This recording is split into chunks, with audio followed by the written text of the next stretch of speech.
Guys, today in front of you I have the new AVI-8 Harrier 2 Matador edition, and it's a pretty cool watch from AVI-8.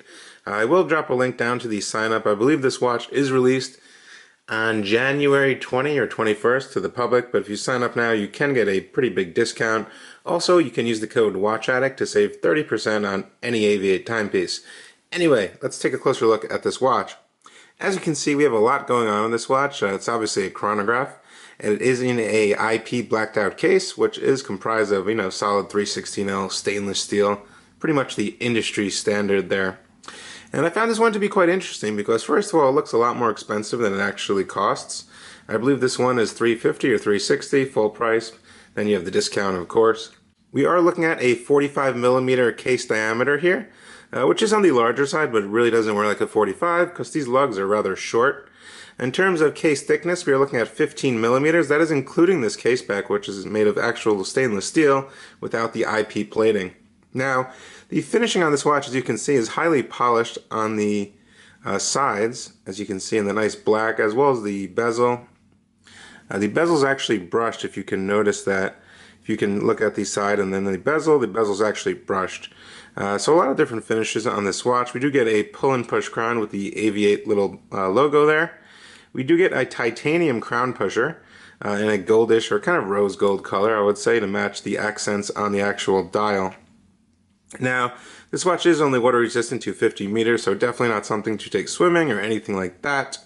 But it does have some pretty cool complications on this watch. So let's get a little closer so you can see the actual dial. It is skeletonized, as you can see there. We do have applied loomed markers with Super Luminova. We have 3 subdials. And we do have a grand date complication, which is really cool. You might see that in some mechanical watches, such as the Longa models.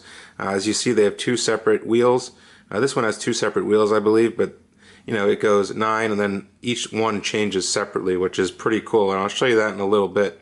So this is running a quartz chronograph movement. It's the Miyota 6S50, and it runs on a battery, about a 2 to 3 year battery life. It's fairly accurate, a couple seconds a month you're looking at.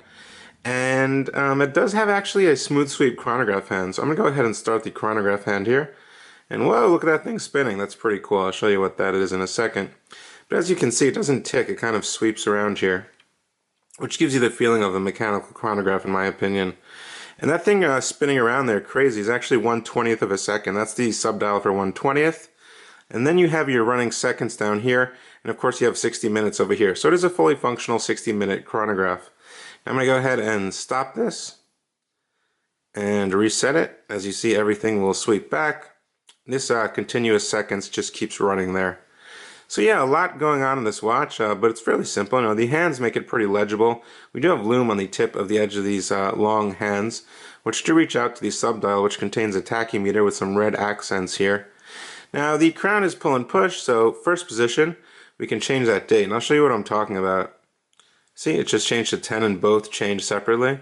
11, 12, 13, 14, 15, and you can actually see the wheel going around in there, which is pretty neat.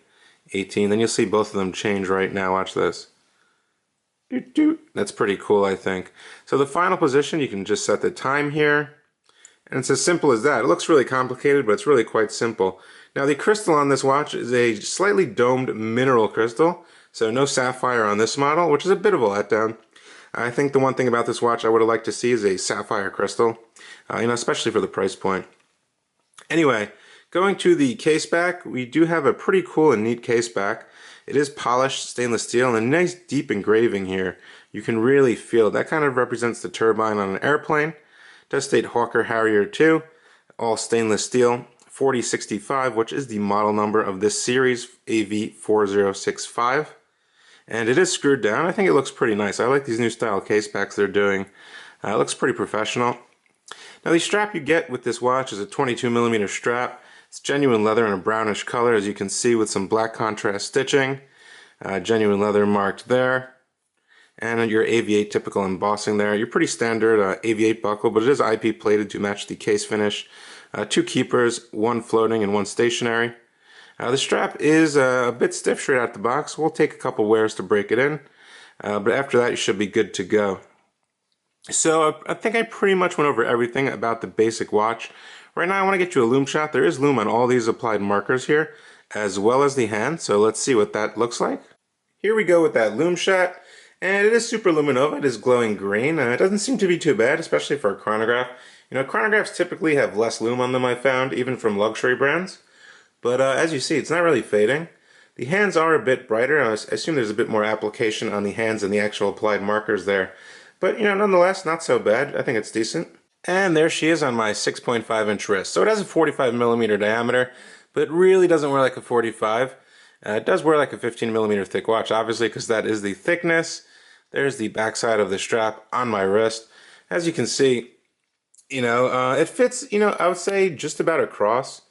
It's really not that, you know, it doesn't really have a large lug-to-lug distance. I think it should fit fine on you guys with smaller wrists, even larger wrists as well, of course. If you're 7.5, you should be fine. And if you have a 6.5-inch wrist like me, or 6.75, I think you should be good also. But it definitely feels like a sturdy, well-built watch. It feels a little bit more robust than some of their other models. Some of their automatic models I reviewed. Definitely feels pretty tough. As you can see, I believe there's some type of applied coating on the mineral crystal there. It's giving off a little blue hint. Might be air coating, not 100% sure. But nonetheless, it looks pretty cool on wrist. Definitely looks a lot more expensive than it costs.